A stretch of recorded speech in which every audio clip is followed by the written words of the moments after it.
Hello and welcome to the Kimberley IT Podcast. This is show number 82 with myself, James Kimberley, the founder of Kimberley IT, joined by Carl Heath, who's the co-founder. And this week's guest is Christian Newman of Rise Digital. How are you doing, Christian? Doing great. Happy to be here. Thanks for the invite. So you're a Google Workspace partner based out of British Columbia over in Canada. I am, yeah, in Vancouver, British Columbia. Previously to that, you were 18 years at Telus, which I believe is a telecommunications company, a bit like Vodafone in the UK. Yeah, they're a telecommunications company who's also added a lot of different aspects of their business, most notably health and agriculture. But really, they're just about using technology to drive digital transformation across a number of industries, and had a great 18 years there. And you recently started Rise Digital in the last 6 to 12 months? Yeah, just in the past 6 months, we signed our Google Cloud Partner Agreement at the end of last year in December, and been learning and growing ever since. So we'll get into a bit more detail about your business later on, but it's essentially very similar to the way we operate and the same sort of clients that we go after. So it'll be interesting to see the differences between the UK and the Canadian market a bit later on. So we now go on to what we normally have been up to in the last 2 weeks. So Christian, but first off, I've got one question. In Canada, do you refer to the previous 2 weeks as a fortnight? No, but we know what a fortnight is. Unlike the Americans, they never know what the fortnight is. No, they never know. So, I mean, we pick it up over the years. We're we kind of speak a little bit like Americans, but we spell and we use grammar very much like the English. And so we kind of have the best of both worlds, I guess you could say. So I can ask the normal question then, and you'll fully understand it. What have you been up to in the last fortnight, Christian? So in the last fortnight, I think that's the first time I've ever used that word in my in my day to day. But in the last couple of weeks, we've been up to a lot of really exciting stuff. Most notably, we launched our new Rise Digital brand. So we actually have a logo and word mark and some colors that are bright and exciting. And it really captures everything that we're all about. So really excited about that. I've been working with a lot of clients, really just helping them through their digital transformation journey. We're setting up a cloud native political campaign right now, which is really exciting, and is totally changing, causing us to reimagine through this scenario that we're all in. We're being caused to reimagine how we go about doing things. And you think about a traditional political net campaign where you go knock on doors and you make phone calls from an office, and well, how are you going to do that with COVID-19? And so that's been pretty exciting. Finish up some Google Apps script projects, and just other than that, been enjoying springtime in Vancouver, which is lovely. Super duper. Sounds like you've been busy the last 2 weeks. I'd be interested to find out more about the cloud native political campaigning and how that's all set up and working a bit later on. So sure, we'll save that for the interview section.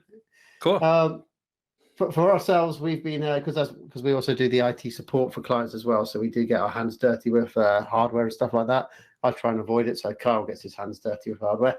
But we've been having a mountain of printer problems, haven't we, Carl? Carl, it's just like every day some printer somewhere plays up. Yeah, I mean, that continues on. It has been some software issues, to be honest with you, James, more than anything else. Printers have been set up in Windows 10 to use a feature that Apple's had for years. They call it Bonjour in Apple. Basically, you just search for a printer and it finds the printer on your network, dead easy. It's been a Mac thing for years. Well, Windows has got its own version called WDS, and it kind of doesn't work, really. It works for a bit, then it breaks and doesn't work. And that's generally what I've been fixing a lot of. I don't want to get into too technical, boring details for the audience, but this feature that's meant to be hands-off and simplistic actually isn't and doesn't work. It's quite funny because when we were talking to one of the managing directors of the businesses, he said all through lockdown, no one's needed a print, and as soon as they've got back to the office, they've all decided they need to print for no reason whatsoever. They all want to use the printer. So he actually was quite happy that it was breaking every day, so it stops them from printing because printing is just an extra cost that's not needed.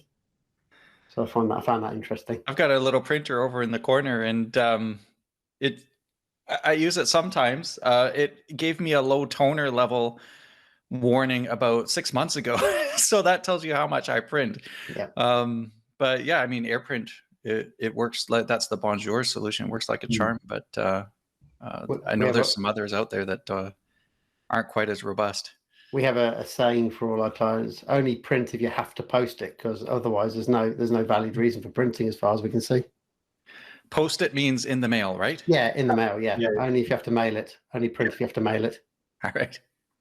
The only things I've had to print recently, James, are to do with school changes.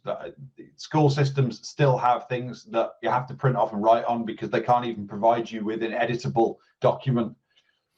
So yeah, I have a printer down here, but it's infrequently used. But yeah, there's these annoying things that in life that still require a piece of paper. So the other highlight was for me. I got told to F off by a client. I didn't know that. In a funny way, a friendly way, in that they'd so the week prior, one of their end users in Google Drive had managed to move all the files from a shared drive into their My Drive. So of course all these files vanished away because he'd been given full manager rights, so he could do that. So we got the files back and removed the manager rights for this end user, so they couldn't do it, so they were lower down. But then they wanted to use Google Drive file stream, and that makes it a bit more difficult if you haven't got manager rights. Your Google Drive file stream doesn't have the same level of rights as you do if you go through the web interface. So if you want to add a file to a shared drive, even though you've got the option to do that in the web version, Google Drive for desktop doesn't allow you to have that permission. So my solution was, well, it's a great time for you to get some training then. And I've known this client for years and years and years, and I know he just doesn't. I don't want to pay for training for my staff. I don't want to do training for my staff. And he came back saying that it's only like £200 for training, so a small amount of money, and money was tight, so he didn't want to spend that. So I gave him a call, and I wound him up as normal, going, so you're going to be okay paying for your IT support this month, and do you need us to help you out and all that kind of stuff? And I could see he was trying to get away from talking about training. So I then went on to the fact that, well, you guys are doing it a really long way. You're taking a long process to do what you want to do. If you're doing it all through the web interface, Google's got statistics out there from Forrester that you'll save around about 21 days a year, each employee, on their on using the web interface. And I said, look at your age, Dave. You haven't got that long left, so those 21 days might be valuable. That's when I got the old F off, James. So it was fun, but it's that the whole point of the fact was that it's something that we'll talk about a bit later. But it's just clients. I don't know if it's the same over in Canada, but small to mid-sized businesses don't seem to want to put their hands in their pockets for training, and they waste more money not doing that by having staff that don't understand the systems, especially if they're new and they haven't really used Google Workspace before. They really should get some decent, good training. And it's just that £200. Well, because of that guy moving those files and how many files they were there that had to be moved back, that took a lot longer to move than that £200 would have been if they just spent that in the first place. They lost a couple of hours work because these files had to migrate back into the right location. And we do see it common. It doesn't happen much in enterprises because they understand the importance of training and they need to train people, and there's legal requirements for them to do so. Mm-hmm. But small businesses, mid-sized businesses, they just don't like paying for that training. And I don't know if that's the same for you over in Canada. Well, it really depends on the client. But bottom line, you're absolutely right. Where if you invest in that training, you learn how you can use these new tools to the best of their ability. You can fully leverage them to improve your workflows and drive transformation and change. Yep. But what a lot of clients assume from the beginning, sort of unwittingly, is that Google is a different platform that will allow them to do things the way they do them now, maybe a little bit better, plus a couple of other things that they weren't able to do in the past.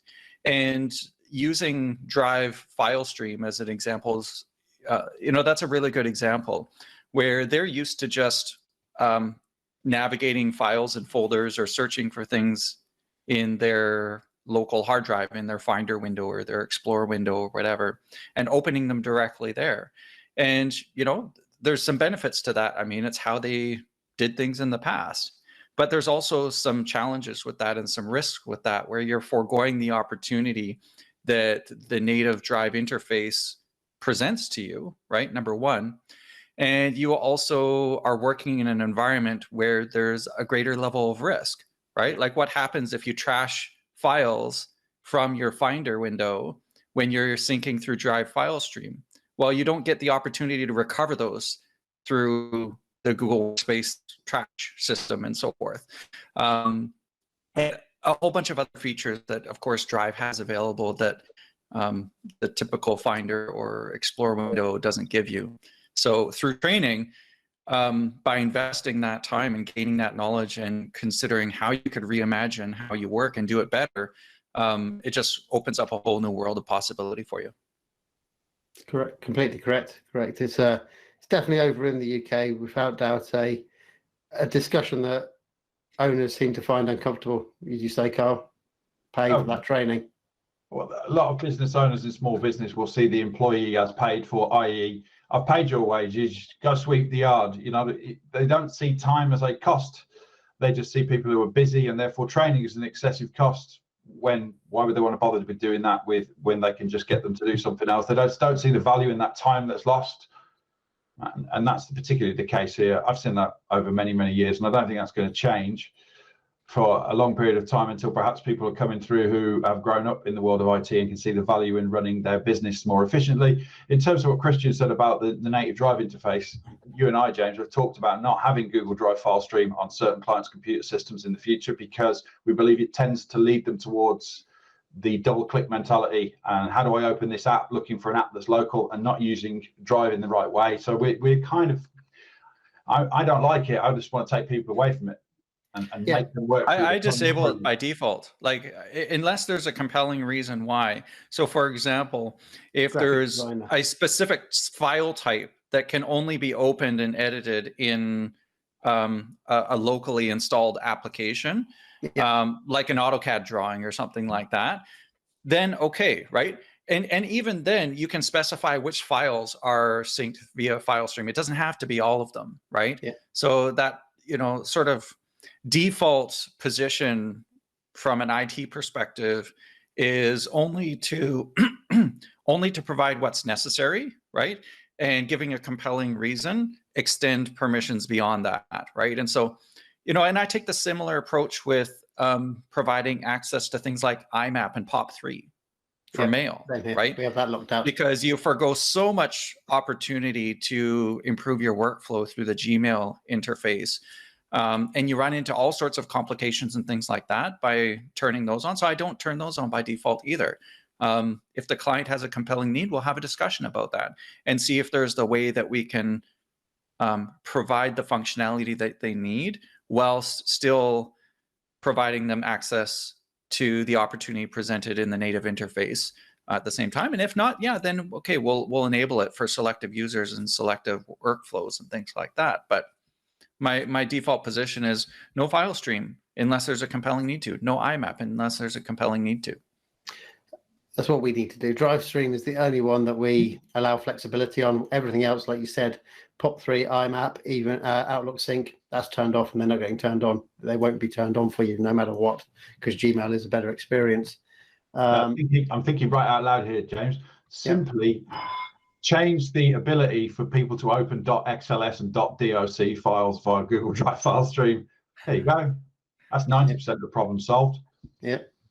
I don't mind sometimes with a PDF or a JPEG. Okay, that's understandable. You might edit that and do something like that. It's just those other files. It's those Microsoft Office file types generally that are the problem. As we've said, the only people that need it are graphic designers that we have at clients and video editors. Yes. As Christian said, because they need offline software to be able to manipulate those file types.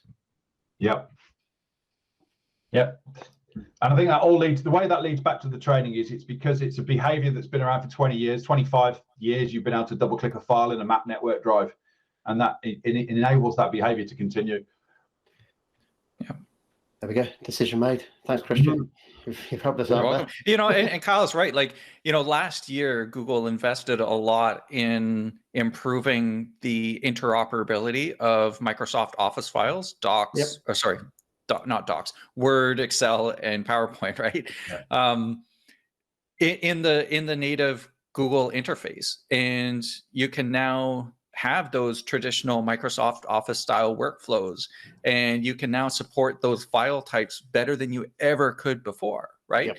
And so there's really no need to even have those apps installed on most people's machines, and I don't even have them installed on mine.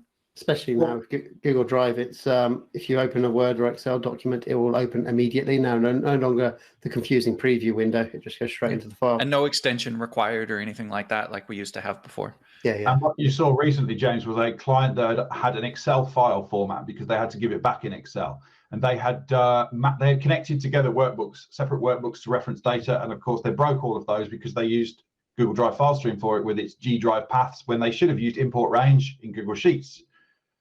And so, yeah, these things, they caused themselves no end of a headache. It was the last minute. They had to get it to their client, their owner of their business, and they were stressed out. And it was because they built the whole thing wrong.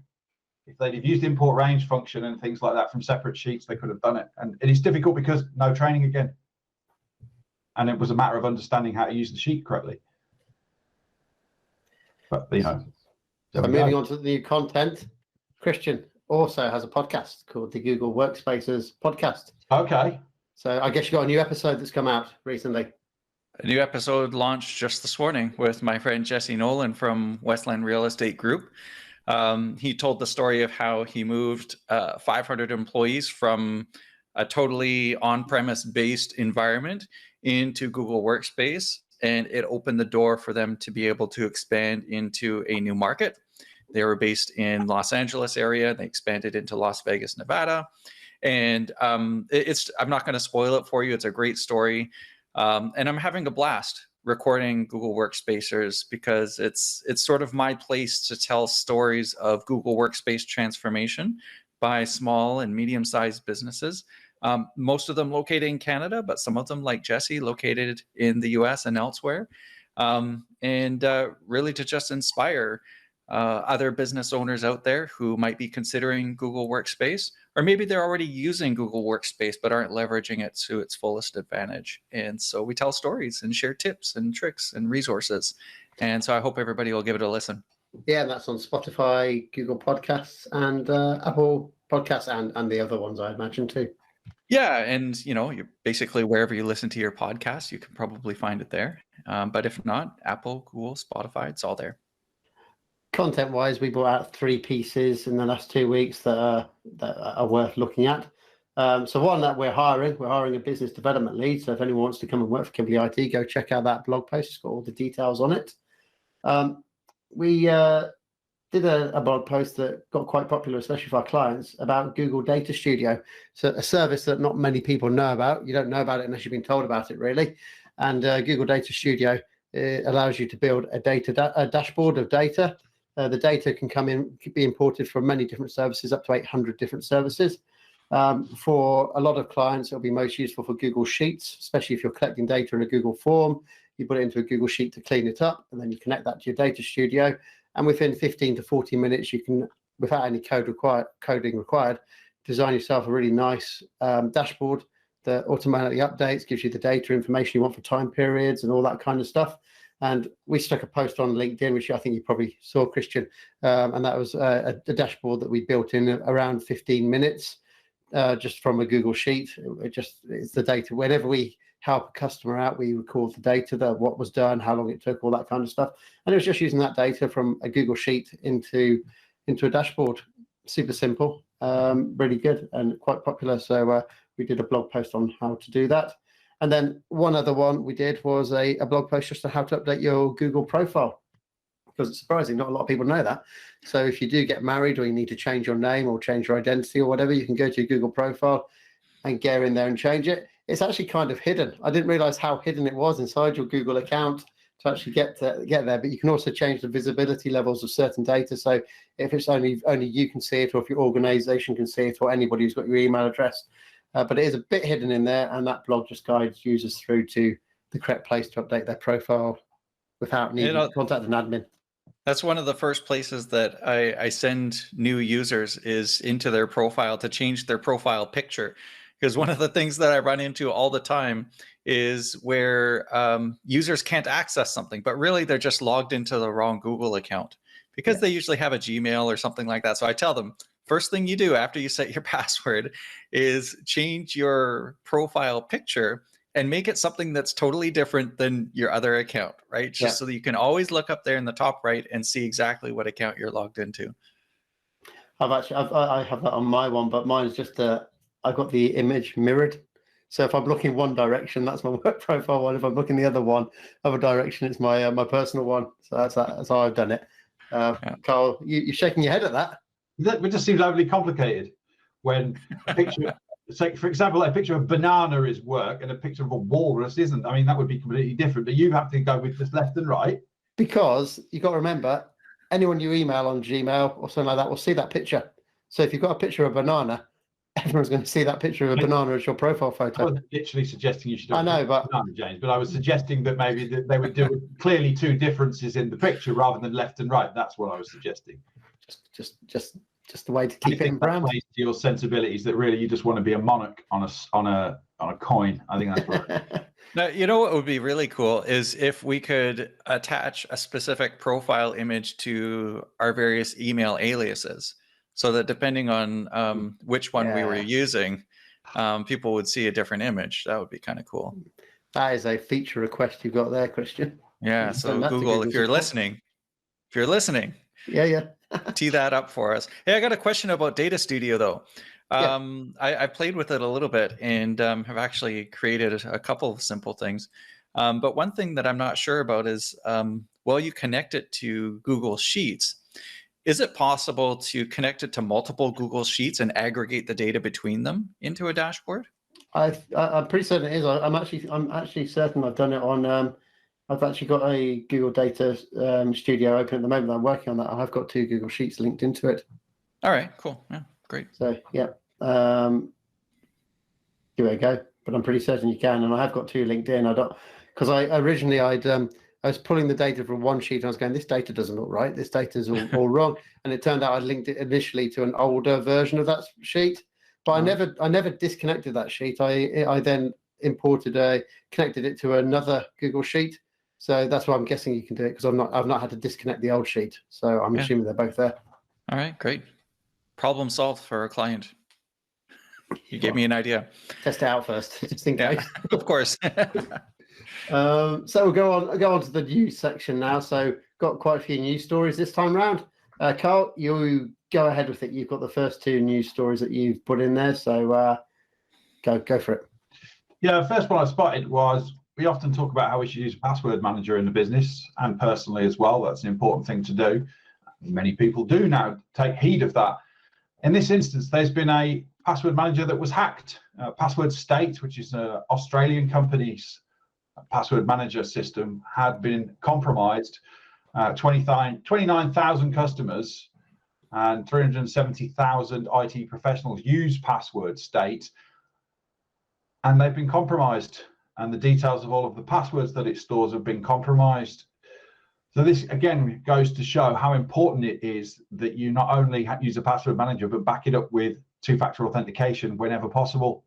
And this article goes on to describe how many of the people who were compromised hadn't done that, and when they had the opportunity to do so. And it just strikes me that it's a constant battle with the criminals. It's, there's never going to be a moment when any of us can kind of rest easy. It really is a constant battle with the criminals, and we nag people a lot about 2-factor authentication to get it set up. We probably do a round robin once a month in which we pick up anybody who's not set it up in time and we lock them out, so they have to get it set up, because people see it's a hassle, but it's super important. And this goes to show how important that was. We're Bitwarden, that's the product that we use and we recommend as a password manager because it's open source, and we thought as an open source product that might lend more people to fix bugs faster than relying on an organization's closed shop to do so. Do you have a preference you like, Christian? In terms of password managers? Yeah, I'm a very loyal 1Password user. Been using 1Password for many, many years. Aside from that, they're a Canadian company, which is a pretty big motivator for me, but just they provide an awesome experience and never had any challenges with them as well.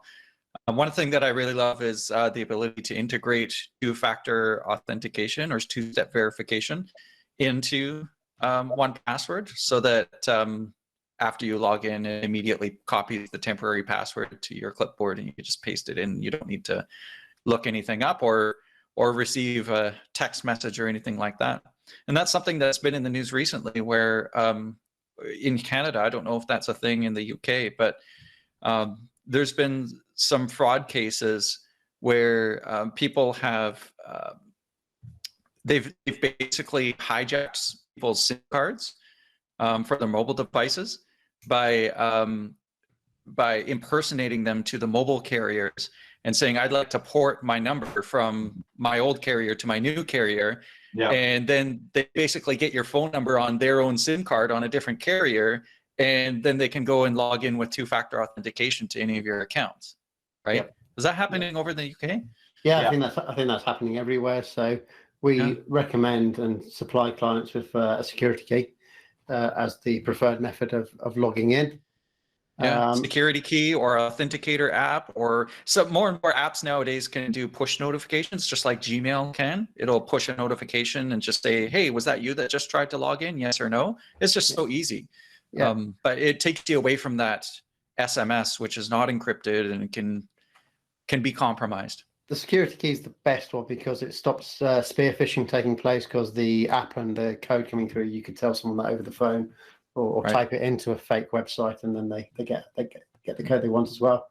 But yeah, anything's better than SMS. Yeah. Yeah. And somebody should tell PayPal about that, and eBay, because they're the only options available.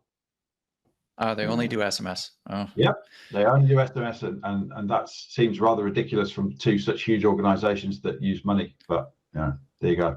Yeah, especially PayPal, right? Borderline financial institution, right? Yeah, you would have thought they would have made another offering, but hey, who knows? Next news story is about McDonald's. It's going to be interesting how you link this into tech. Go for it. Well, I'm not going to link it into tech, James. You and I like McDonald's. We do indeed. Like McDonald's food. I mean, like McDonald's as a business, I might say primarily we are big fans of the Ray Kroc era, rather than perhaps the more contemporary McDonald's model now that has every option under the sun on its menu. And one of the ones it does is has the McFlurry and the ice cream. And many McDonald's owners have stated that when you go into McDonald's, the ice cream machine's broken and you can't get McFlurry for your kids, and they get distressed. And this is like, why is it broken? Well, it's because McDonald's has a closed shop on these. You have to have a contract with the external provider who fixes the ice cream machine. If they're not available or you're not willing to pay their cost, you can't have the machine fixed. Well, a couple have put their minds together and have basically hacked the McDonald's machines by getting access to the secret menu that enables you to clean the filters and other things that a regular maintenance service does. And they're selling this product now at less than it costs for the maintenance support from McDonald's. And I just thought it was interesting to see that people had worked out how to basically hack the machine, allow you to get to the secret menu that the engineer has from the support company, and you can actually now clean and maintain your own ice cream machine as an owner of a franchise McDonald's. And that was it, James. It was just an interesting story of how someone had been a little bit curious. There's a problem. They've been curious. They developed a solution. It worked. They bypassed the big corporate thing, and now people who are buying it are able to do that. Just in time for summer. Yeah, and the fact that when you go into McDonald's and you can't get the kids the McFlurry, you know, people go, oh, you know, your precious child's got a bit upset. Well, sometimes when you've got 3 kids with you and they all can't get it, I just want a break, you know, and the McFlurry buys me 10 minutes of peace. It's not about spoiling children. It's about getting me 10 minutes to enjoy my Big Mac. That's what it's about. So I'm all for this. So before Carl goes into a big rant about McDonald's and Big Macs and keeping his kids happy, we'll move on to the next news story, which is, so this is a new law that the government wants to put in the UK, and it's called Security by Design. It's a UK law aimed at beefing up the security of consumer devices, such as mobile phones, Internet of Things devices. And there was a couple of things here that I really stood out to me. So, for example, in the forthcoming legislation, it will require smartphone and device makers, such as Apple and Samsung, to inform customers of the duration for which a device will receive software updates at the point of sale. So when you're buying it, you've got to be told exactly how long that phone is essentially going to last for, with a promise on updates. The most significant part of this law is that they're going to make it illegal, ban manufacturers from using default passwords such as password or admin on preset devices. So, for example, when your router now comes from your broadband provider and it's got a password of admin and like the serial number as the password, that won't be acceptable anymore. It's got to be unique on each device and secure, because the amount of ITO devices you get. So, like you get a robotic vacuum cleaner. Well, that's just got admin, and admin is the username and password. You've got to go and change it yourself, and no one ever does do that. So these devices are hackable, and they could be used to launch attacks on other services. So that is going to be one thing where all devices have to have unique usernames and passwords to log into them, and that's a big change. That's a really big change on that one. And the other final point is they wanted to make it so manufacturers will have to provide a public point of contact so that anyone can report a vulnerability in their devices directly to the manufacturer too. But I think the default password thing is the biggest part of that law that they want to implement. So it's currently under it's in scope at the moment. They're looking into it and designing what they want to be included in this law. Hopefully stuff like that doesn't get dropped out by lobbying or anything like that, and it stays there till the law comes out. I think that's an interesting point, James. You mentioned about lobbying, because I feel there will be. That would be transformative if that passes into legislation, because at the moment it's very straightforward for you to purchase a Linux-based operating system, put that on a PCB board and provide a service on a cheap product manufactured in China and shipped out. And how many of us have seen certain manufacturers DVR CCTV systems when you take on a client that they're all the same? And when was it last updated? 2003. It's never been updated. And that's what this is, and it has to deal with this problem. And it's basically putting profit over security. It's people just profiteering and putting out junk, as people do in life, and sell junk. And this is a law that's going to stop junk being sold in the market. So I'd really like to see it become legislation. It's just, if it's Samsung and Apple there's going to be plenty of lobbying to make that, to water it down, so we don't have to put unique passwords and stuff on our devices. Some people do it. I'm pretty sure if you have BT internet at home, and British Telecom is a big player in that market in the UK, Christian. If you have BT internet at home, every single unit you get has a unique admin and password on its sticker on the back. So their devices are all unique like that. So they have that already, and they've had that for a little while on this little thing that you pull out that tells you what the WDS pin is and things like that. So it's being done by big players who have got little margin, on that, their volume. So it can be done. And Telus does that as well. Yeah. You've seen that in Canada as well, have you, with certain providers? Yeah, I mean, I use Telus internet at home, and they didn't used to. I mean, it used to be admin, and then it was admin, and then the serial number of the device, and now it's two completely unique usernames and passwords, right? Yeah, and there are plenty out there. Dratec manufacturer for one, admin for as long as that existence has ever existed. Billion, that's another one. Linksys, these are all cheap Soho product sets that are really poor. And we can say that safely on here, James, because I'm not saying anything that's not true about those. So and hopefully they're not subscribed anyway, so we don't need to use alleged. It's true. But it'll be a great law if that comes in. It'll secure so many devices, especially as you said, the cheap, like the cheap kid Wi-Fi devices that come over from China. Yeah. What you got here about Google Meet? Yeah, so Google just announced last week the refresh to Google Meet, which we actually use to record this podcast, and it looks fantastic. The new layouts they've got there, the branding, the spacing of the icons, it looks like what they should have launched last year, when everyone needed to use Google Meet and needed to be able to see the buttons and navigate it easily without having to go through extra overflow menus and all that kind of stuff. It's good they're doing it now, but it's a bit late to the party. What's your point? What's your view on that, Christian? Well, I love the updates. I don't have it yet on my instance of Google Workspace. Same here. Hopefully get it pretty soon, but it looks great. It's got everything in one place on the bottom bar. You don't need to hunt around for it anymore. Another thing that I really like is that I can minimize my own video feed, so that gives me more space to see those people that I'm meeting with. and pinning content, like for example, what's being presented. There's just so much in this update that I can't wait to get my hands on it. Oh, Carl's internet's crashed, so he'll be back in a second. But yeah, what I like about this, it looks like, I never had this problem before, but it looks like a lot of people are telling me that when they present, they can't see the participants anymore. And with the pinning of the content, that looks like it fixes that problem now, that you can have your presentation pinned to the screen and still see the participants there. The reason I remember it was probably 3 months ago, a client brought it up and I was going, I don't understand what you're talking about. And it turned out, because I have two screens, I was doing it in a slightly different way. So because I'd had the meet on one screen and the presentation on the other, and how I was sharing the tab, I never experienced that. And it wasn't until I realized that, when you're on a single screen and you haven't got two screens, then actually, yes, you see your presentation, but all the people disappear from the view on the current Google Meet. So that is a big improvement there, and they're going to love that when that rolls out. Yep. And I quite like the idea of the video backgrounds too. Yeah, that's going to be fun.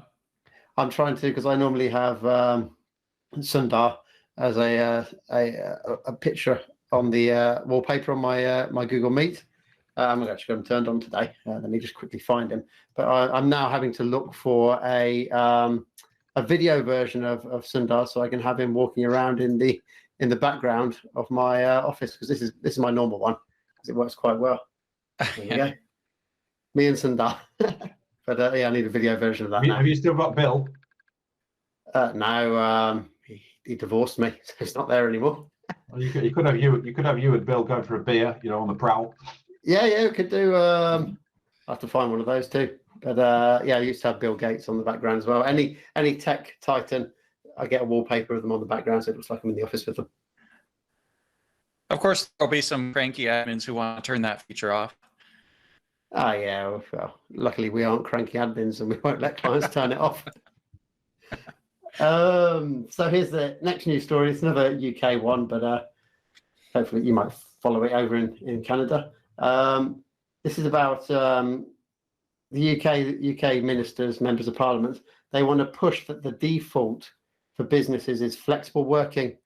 So currently the default is you work in an office and kind of stuff, but they want to make it so flexible working is now the default, and that employers can't change that unless they have a very good reason not to allow default remote working. So whatever job you go for in the future and apply for, it shouldn't be something you have to negotiate, that you can work from home and stuff like that.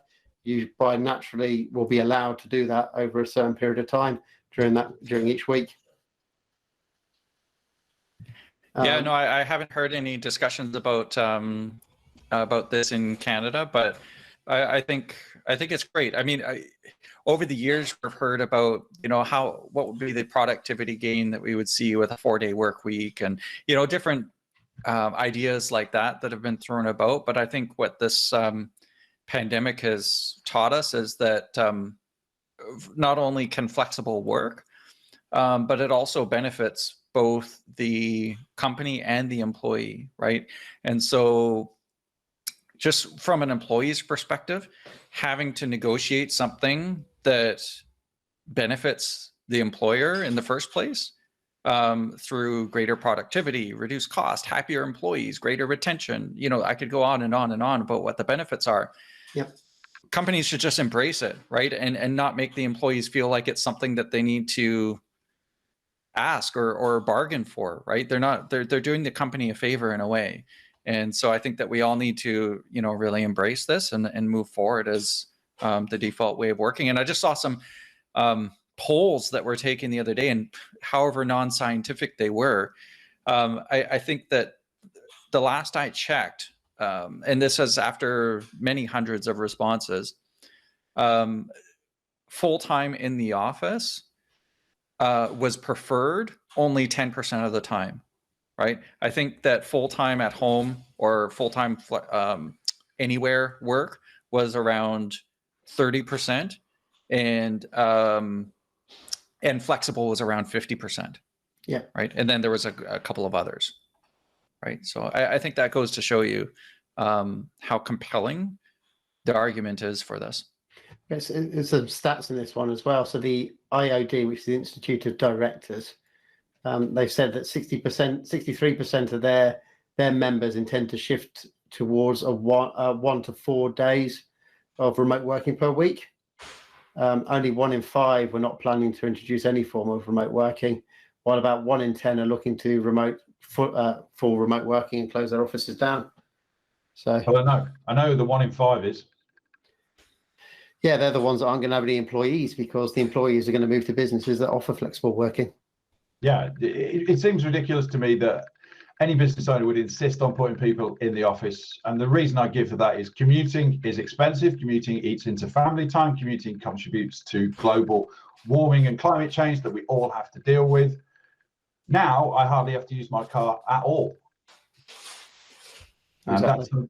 that's something that I never really thought about, to be honest, James. And now I'm looking at car for next year when my car finance agreement runs out. And I'm thinking, well, what sort of car do I actually need now? Because I really use the car to pop to the shops and take the kids out somewhere. I don't travel and work anymore. And it's not the issue that it once was. So it's kind of interesting. City centre wise, people always talk about, oh, young people want to go into the office because they want the banter and the social experience. Well, they won't soon, because they'll just grow up going, well, I don't want friends I've never met. I've got friends. I don't need a social experience. I've got plenty of mates. I'll go out with on the weekends. I'll just go out with them. You only go out with people after work because you're at work and somebody says you want a beer and you want a beer. So you go, all right, I'll go for a beer. But you won't care for that if you've never done it. You'll just go with don't want to do it. Don't want to go out with them. Yeah. Don't get me wrong. There's value in that live social interaction, but we don't need it every day, right? Yeah. I think that's the one thing that we've learned. And, in fact, using technologies like Google Meet, at first, I was a remote worker at Telus for a long time, and I had a sort of a flexible, what we called work styles. And there were 4 or 5 people that I saw in the office every single day, right? But we moved to Google Meet, right? I saw those people less often, but we were coming, for all of the hundreds of people that I worked with every single day who I only knew their voice through a traditional telephone conference bridge before Google Meet. All of a sudden, I was having face-to-face interactions through Google Meet video with hundreds of people that I'd never even seen before, right? And so I traded off some of those in-person interactions with 4 or 5 for virtual face-to-face interactions with hundreds. And I actually felt closer to the team. It's ironic, but it's true. Well, going on to the next section, it's all about you now, Christian. So we know you worked at Telus and other places. So tell the listeners about yourself and your backstory and history. Sure. So yeah, I covered it off the top. I spent 18 years at Telus. I worked in their sales channel and marketing organizations, and spent a lot of years there and was very, very happy. But one of the last things that I worked on before I left Telus was leading the G Suite, was called G Suite back then, Google Workspace now, but leading the G Suite transformation for their marketing organization. And where we were was in a place where our legacy environment was holding us back, right? We were not nearly as agile in the marketplace as we needed to be. Competitors were turning around responses to us in the market within a couple of days. It would take us a couple of weeks. And if you're in telecommunications, if you're offside by a marginal amount for weeks at a time, several times throughout the year, guess what? You don't meet your goals, right? And so I heard that Telus wanted to move to G Suite. And I thought, this is great, right? Because this will allow us to work so much better together across geographies, different offices, people at home and different work styles. And it'll allow us to reimagine our go-to-market processes. So I said, can marketing go first? That was the first question that I asked. They said, sure. So I said, second question, what's the plan to drive transformation and adoption with these new tools? And the answer that I got wasn't great, right?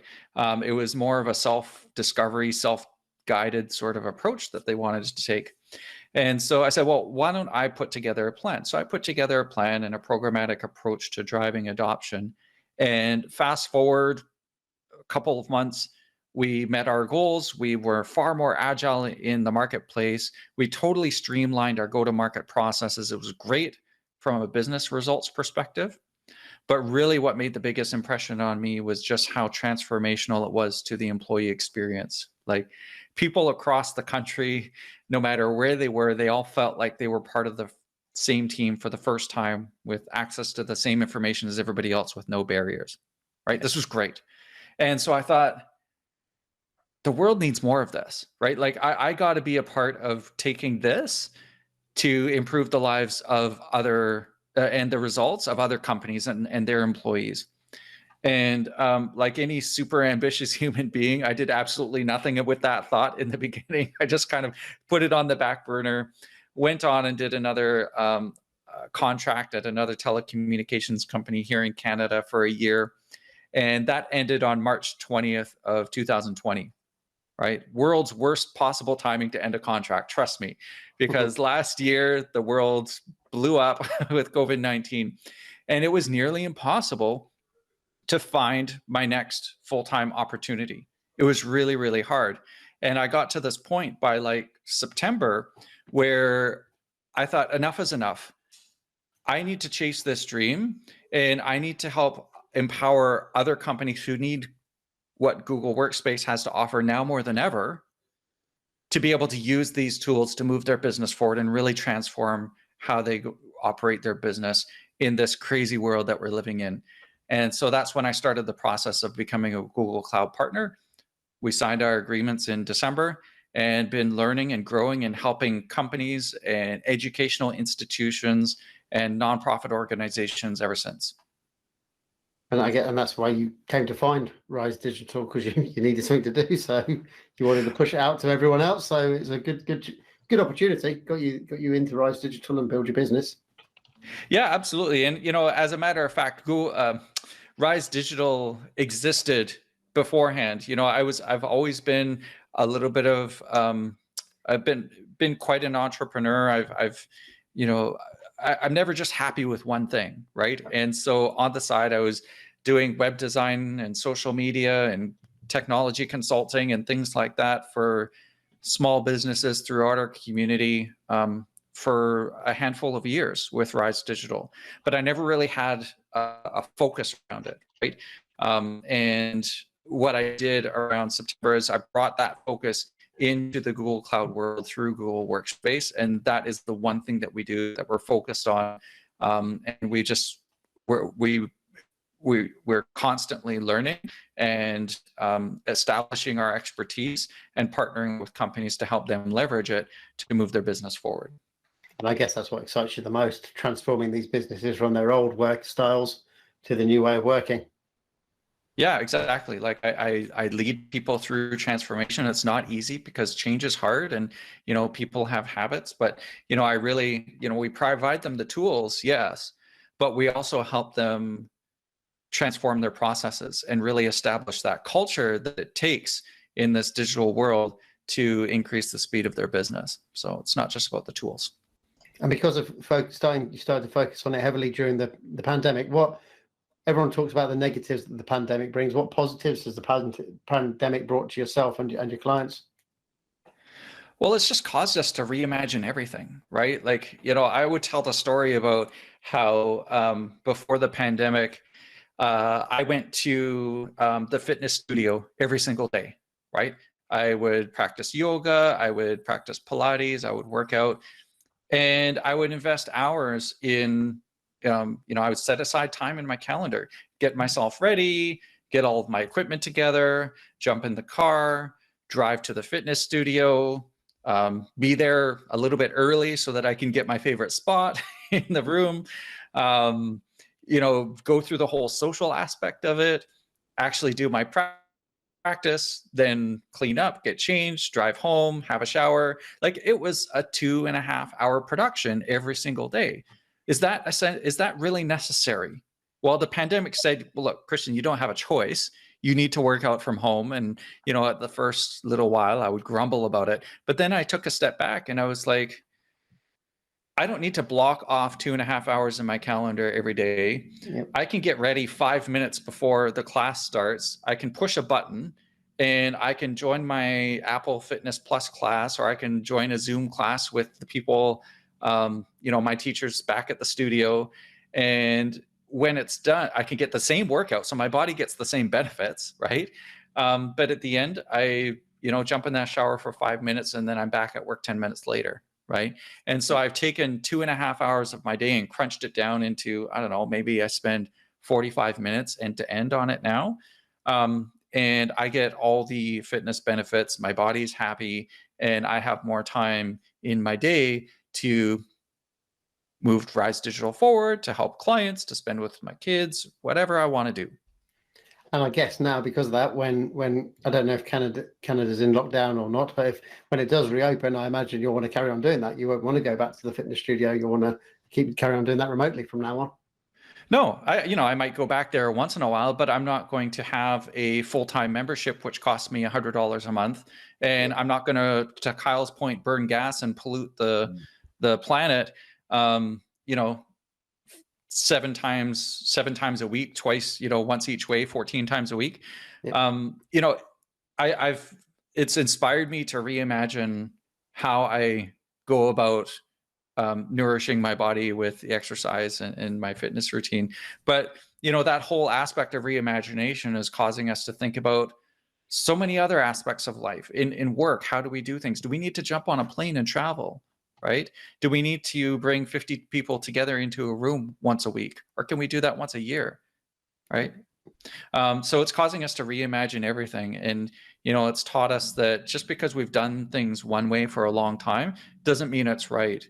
And if we try new things, we will discover opportunities that we've been missing the whole time. And companies are doing that every day through technology. Based on technology, the fact is that myself and Kyle, we haven't seen each other in real life for over a year now. Yeah. It's all been online, and we're business partners. We run a business, and we've not seen each other for over a year. And we're not in any rush to see each other either. Well, I believe we're waiting for the sushi restaurant to open. We are waiting for sushi. That's the only time we'll meet up. So whenever we sign a new client, we go out for a big sushi meal because we love sushi, and we've got quite a few sushi meals in the back pocket that we need to catch up on. Yeah, you got a backlog of sushi orders, right? We have. Yeah, that's it. So talking about technology and how it helped you with the pandemic and made it a positive experience, on here, what on a daily basis, which bits of technology could you not live without? So there's a couple of things that I could give an answer like, my iPhone or something like that, but you've probably heard that a million times. But I wanted to think of some other things that I look forward to every single day. And I look forward to my cup of coffee every day, which I'm enjoying right now because it's only 9 o'clock in the morning or 10 o'clock here in Vancouver. And so my Keurig machine, I use it every single morning. And it's one of those things that it just makes having a hot cup of coffee so easy. And I love it. I look forward to it every day. So I love my Keurig, but I also love my Vitamix. I don't know if you've got a Vitamix machine. My wife and I agonized over whether we're going to spend I don't know what it costs us, $300 or something like that, for a blender, right? I mean, I can get a blender for $50. Okay. But we invested in a Vitamix machine, and we make ice cream, we make smoothies, we make soup, we make all sauces and salad dressings and all sorts of things with this machine. And I absolutely love it. It blows away my previous conventional blender, and we use it a couple of times a day at least. And I don't think I could live without it. Does it connect to an app? You can connect it to an app. What's the default password? Admin. Oh, I don't think I had to enter a password. In fact, I think it has like an encrypted Bluetooth thing. Yeah. But it basically says it has pre-programmed times for if I tap the salad dressing button, it'll do so many seconds at this speed and then so many seconds at that speed. And it just kind of makes it really easy to get the result that you want. Kyle's also a big coffee fan. So Kyle, have you heard of the Keurig before?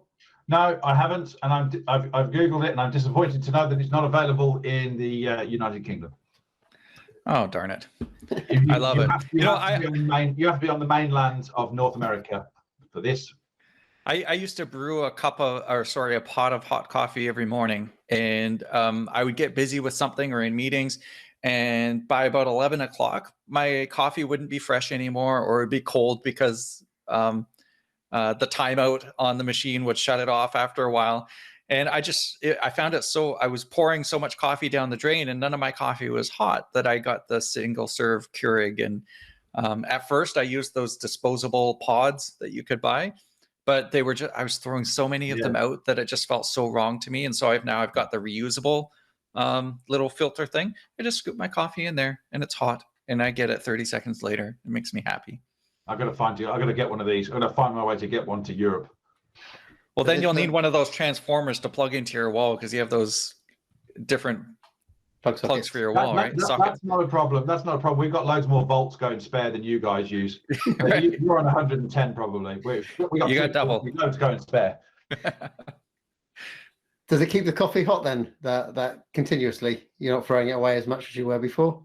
It just makes a cup at a time, James. Well, it just makes a cup at a time. Yeah. I'm not a coffee drinker, so I don't know anything about this. I don't drink hot drinks, so my hot drink knowledge is not there. Yeah, that emoji for you. Yeah. So your favorite bit of technology ever? You've got two here, so go for it, Christian. So yeah, I couldn't choose between the two. But my first 28.8 kilobits per second modem that I got. The dial-up noise. Yeah, I still have, my kids watch YouTube videos, and every now and then I'll hear this, the dial-up sync noise in one of those TikTok videos that they're watching or something like that. And they probably have no idea what the heck all that screeching and buzzing is all about. But I know, and I remember how it opened my eyes to the possibilities of, what computers could do. I built my own computer, and it was a lot of fun. But then I got this 28.8 modem, and I slid it into this, the PCI slot or whatever it is on my motherboard. And it just opened up this whole new world of possibility and what you can do when you connect people together across great distances. And it's been this theme that has driven everything that I've done in my career and my life. Yeah. And creating those possibilities for others is exactly what I do today. And it all started with that first modem that I got. Yeah, it's a really good choice, that is, the modem. And the second one is a Mikeberry. Do you guys know what a Mikeberry is? No. Do you know what IDEN is? Motorola IDEN. Have you ever heard of that? I had a Motorola, but not Motorola IDEN. So IDEN is a network technology that was predominant. I wouldn't say it was dominant, but it was available in North America and South America predominantly. I don't think it made its way overseas very much, but IDEN stands for Integrated Digitally Enhanced Network. And it was a technology made by Motorola that combined a mobile phone and a fax at the time. Remember, this was many years ago. A mobile phone and a fax and a two-way radio and an internet communication service into one mobile device, right? And by integrating all of these features into one device, it made it such a compelling solution for businesses. And I was working at Telus at the time, who had two wireless communications products, one personal communication service, which is what we conventionally use today, and then Mike, which we called it, which was their IDEN service. And it was all anchored on this two-way radio instant communication style of communication, where we could instantly, across no matter what distance, have a two-way radio conversation with somebody. And when you have a two-way radio conversation, it causes you to rethink and reimagine how you communicate with somebody. So you do away with all the pleasantries. There's no hello, there's no goodbye, there's no how are you. It's just, what is the piece of information that I need? And can you give that to me now, right? So it's instant communication. It really cut a lot of the fluff out of our communication and provided businesses, including our own, with a different tool in their tool set. And Mike combined itself with BlackBerry one of these days.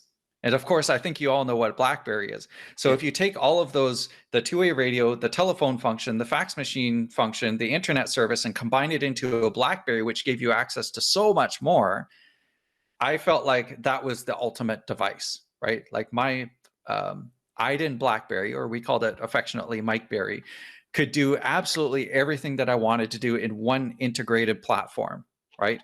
I could touch one button and I could have an instant real-time two-way communication with somebody in Brazil if I wanted to, right? It was just so powerful. And if I think forward to Google Workspace and what it is today and how it integrates so many different aspects of how we communicate and collaborate with one another, it just reminds me so much of my Mikeberry back in the day. And so that's one of my favorite pieces of technology.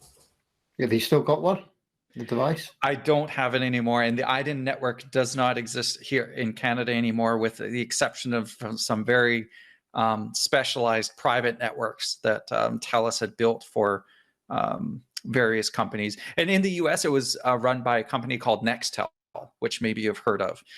So if you look back on YouTube for videos of Nextel, or Direct Connect was the two-way radio service, watch it. You'll get a sense of what I mean. I did, while you were talking about it, I did actually do a quick search for the Mikeberry, hoping it would bring up some information about the device, but it brought back a guy called Mikeberry, who was apparently an English singer and songwriter from the 1960s. It was an affectionate nickname that we called it, but if you type in Iden BlackBerry, then you'll find what I'm looking for. Okay. Yeah, apparently they're quite collector's items now. I found one on eBay, $180. They're quite keen on those now for an old device. Yeah, it was revolutionary. So that was a revolutionary device that you loved. So what about any famous people that you admire and inspire you?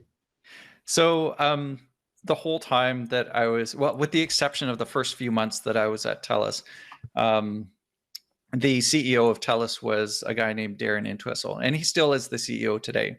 And a few months after I joined the company, I was a part-time sales rep working in one of their stores. And this guy who I'd never heard of, called Darren Entwistle, became the CEO. And he was like 35 years old at the time. He was just a couple of years older than I was. So he's very, very young. And he came in as a CEO, and he suggested, he put together this deal for Telus to buy we were at the time a very small regional telecommunications provider. So if you can imagine British Telecom, but a subsidiary of it that only existed in one particular part of the UK, right? Yep. That's what we were, right? But Canada was in this place where they were dismantling those regional monopolies that ran the telecommunications infrastructure in each province. And so the company that I joined, Telus, we were all of a sudden free to compete across the country, but we had no infrastructure. We had nothing across Canada. And he said, look, we're going to go and buy this new startup called ClearNet for $6.6 billion, which was an insane amount of money back then. People thought he was crazy, but they thought, who's this 35-year-old guy who's saying we should spend $6.6 billion to buy this startup from Eastern Canada? But had we not done that, we would have been taken over by somebody else, and Telus as we know it knew it back then wouldn't exist today. But he made a big bet, right, on technology that was going to open up doors for Telus at the time. And he took us from a small regional player into what is now an international player across multiple different industries, and one of the biggest telecommunications providers in Canada. And I've always admired that, and I've always looked up to his leadership, not just in terms of his courage, but also him as an individual, as a person. I've only met him a handful of times, and every time I've met him, he's remembered exactly who I am. He meets tens of thousands of people a year. He's always remembered exactly who I am, exactly what my background is, exactly every single conversation that we've ever had. And every time I speak with him, I feel like I'm the only guy in the room, right? And so I just admire him in so many ways and have looked up to him throughout my entire career. And although I'm not with Telus anymore, I still think of him all the time, and the lessons that he taught me continue to guide how I build my business. So really look up to him. That's a great suggestion. I've never heard of Darren before, but I'll look him up. I guess he'll have a Wikipedia article and everything there. Yes, he does. Yes, he spent some time in the UK with Cable and Wireless, actually. Okay. Yeah, yeah. Super. So I don't think Telus will be able to help you with the next question, though, or Darren. But it's if you were abandoned on a deserted island, no broadband, no mobile communications, and no hope of rescue, what 3 bits of technology would you take with you? So I went back to the basics here. You know, I was thinking about technology in the sense that we normally think of it. I thought, what good am I going to, you know, I'm not going to bring my iPhone or my Apple Watch or anything like that. What am I going to do with these things? It's back to basics. And so I bring my eyeglasses, because without these things, I am completely helpless. So I would absolutely bring those. You know, and I imagine that a deserted island would hopefully be very, very sunny. At least that's what we read about in the storybooks. And I've got those transitions lenses that turn dark. And, you know, I think that I would bring my eyeglasses for sure. I would also bring my Vessi shoes. Do you know what Vessi shoes are?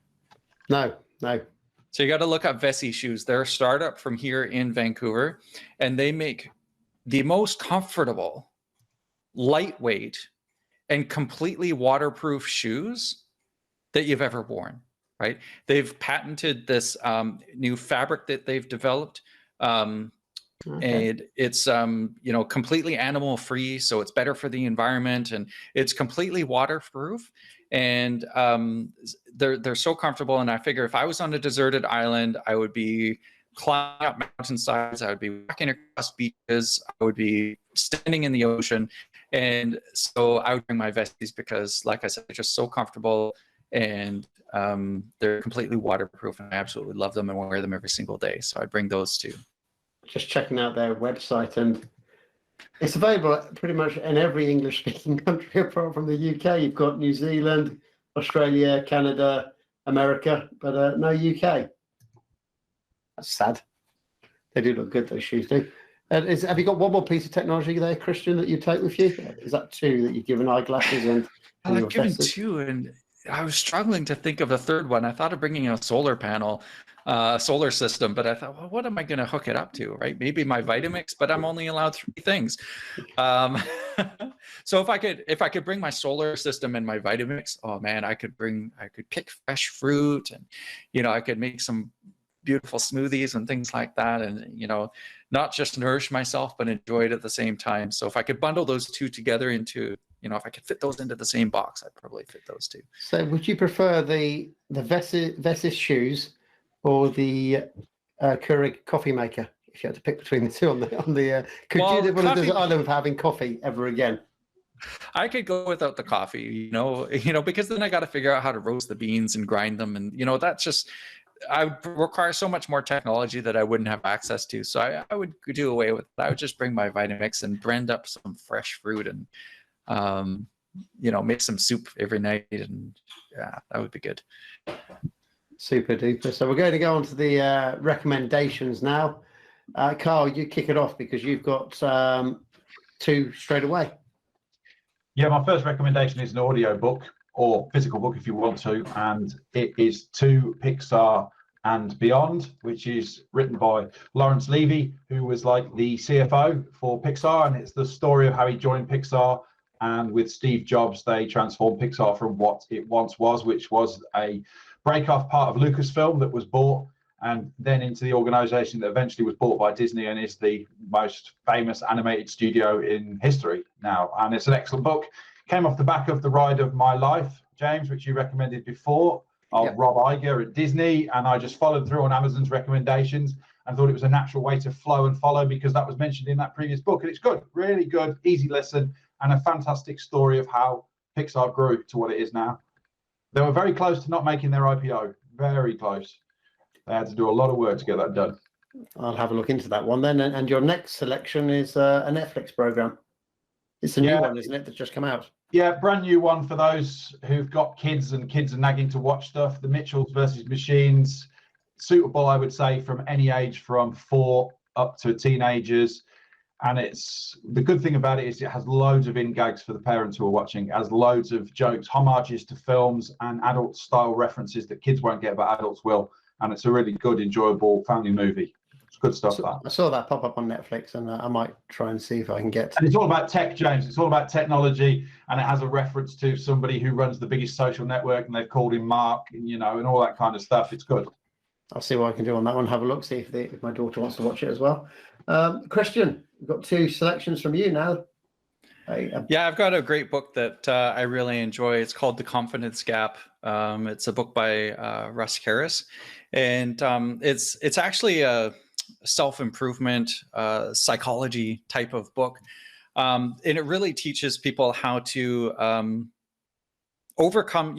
People often wait until they do things until they feel confident, right? And really the essence of this book is that the actions of confidence come first and the feelings of confidence come later. How can you possibly expect to feel confident riding a bike or using Google Workspace or making sushi or whatever it is that you want to do until you've actually done it, right?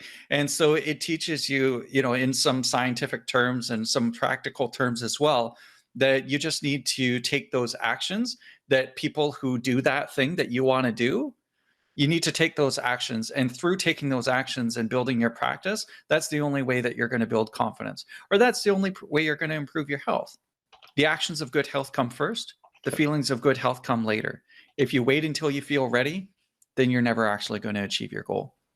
That's a good point. Good point there, Christian. And then you've got a film, I believe it is. Yeah, it used to be on Netflix. It's not on Netflix anymore, and so we promptly bought it on iTunes or Apple TV. It's available on Disney Plus right now. It's called The Greatest Showman, and it's the story of P.T. Barnum and how he created his circus in New York, in the United States. And really, the essence of this movie is that one station in life is only limited by their imagination. And if you haven't watched it, whether it's a great family movie, kids of all ages can understand it, but there's some humor and messages in there for us grown-ups too. But even if you don't have a family, definitely watch it. It's a feel-good movie. Our kids have watched it dozens and dozens of times, and I still enjoy it every single time. So absolutely recommend that. Super.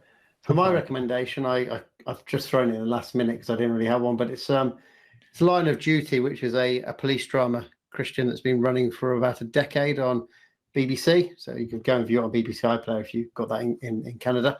And it's final, not a season final, but a complete finale of the whole 10 years of it. Happened the weekend. You can go on Twitter to see what people thought about it. It wasn't a great finale, but the actual overall seasons previously and this season right until the last episode were really, really very good, and a lot of cliffhangers make you want to watch more and more and more. So there was quite a lot of disappointment on social media when the finale came out, and it wasn't a great finale. It's a bit like Dexter, when Dexter ended, and other programs where the finales are known not to be great, but it's definitely worth a watch. Just don't get your hopes up for the last episode. There's going to be a big twist. Yeah, I don't think there's a way to please everybody with finales. No, that's true. But that's it for this week, this fortnight. Thanks for joining us, Christian. If people want to get in contact with you or find out more about you, have you got a Twitter? I know you're on LinkedIn as well. Just tell the people where to go. Yeah, so LinkedIn, I'm Christian Newman on LinkedIn, /Christian Newman. You can also find me on Twitter at XIANNEWMAN. XIAN is an abbreviation for Christian, just like XMAS would be for Christmas. And of course, you can find me on my website at risedigital.tech, and there you can find links to listen to the Google Workspacers podcast. And if anybody out there has any stories of Google Workspace transformation that they think the world needs to hear, definitely reach out to me. I'd love to invite them on and have them tell their story. Super, great stuff, Christian. And thanks once again for joining us. And we'll be back in a fortnight's time for episode 83. So Don't forget to subscribe to the Kimberley IT podcast, give it a like on YouTube, and leave some comments if you want to. We'll speak to you all again shortly. Thank you. See you later. Thanks. Bye.